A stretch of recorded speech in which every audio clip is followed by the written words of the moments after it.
Well, you asked the question or the need for discussion on the various systems of governance across the globe from the economic point of view.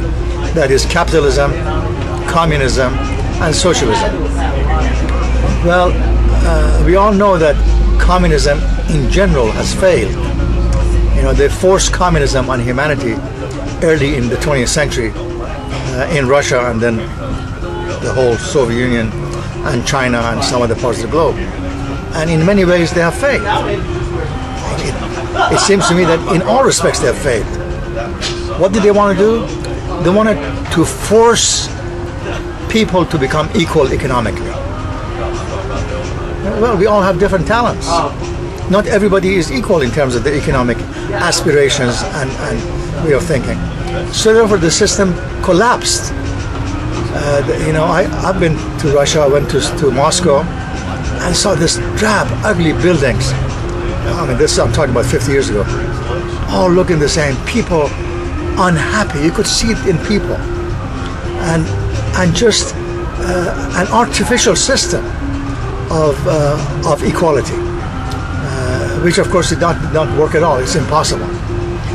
It was a system that made everybody poor, and it was a system that killed innovation and incentives for human beings, and at the same time it was a system that was forced on people.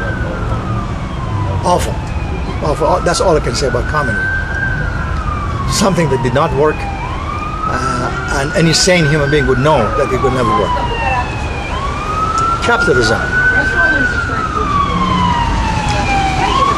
Well, in a nutshell, it is a system of entrepreneurship, freedom, you know, do whatever you can for your own betterment.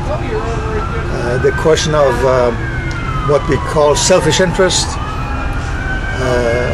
individualism, drive to do better, drive to do work, competitiveness, and all of that. It has a lot of advantages. But the result, particularly if it's not adequately controlled by a sane system of governance, then the system would be chaos in another format. So, what form of chaos am I talking about? Just look at what has happened in the United States in particular. We have probably about 1,000 billionaires, top millionaires and billionaires, and over 40 million people in this country alone below poverty level, who don't have enough for healthcare, education, housing, and food. They just don't have enough. And of course, the rest of the world is even worse. More than 50% of world population, which is about 4 billion people, are under poverty level. And it's only 1% who live in excess. Well, we should know that because we all have soul, all of us in one way or another want to do good, that a lot of these millionaires and billionaires are doing a lot of good, but it's not enough. So there has to be government involvement. And what happened in this country, particularly from 1980s, it was just steps against equity and justice. What happened? They lowered the tax rate of the millionaires and billionaires officially, and the process of deregulation, which means that basically loss of oversight and loss of control in different aspects of government, whether it is in banking, in Securities and Exchange Commission. The push was toward more freedom, in effect. They said, this is freedom. Whoever can do it will do it. Whoever cannot do it, they won't do it. And so this is where we are now in that sense. And then of course we have a system in between the two, which we call socialism. And of course there's some socialist systems which are closer to the communist system, which failed. There are some socialist systems which are closer to the capitalistic system that is also failing. We may say that it hasn't failed, but it has failed in many ways. When you reach a point where the masses are don't have anything, and a few who have so much they don't know what to do with it. Mansion after mansion, trip after trip, car after car. How much? All of us will end up with one coffin, one small place, and so that's not fair either.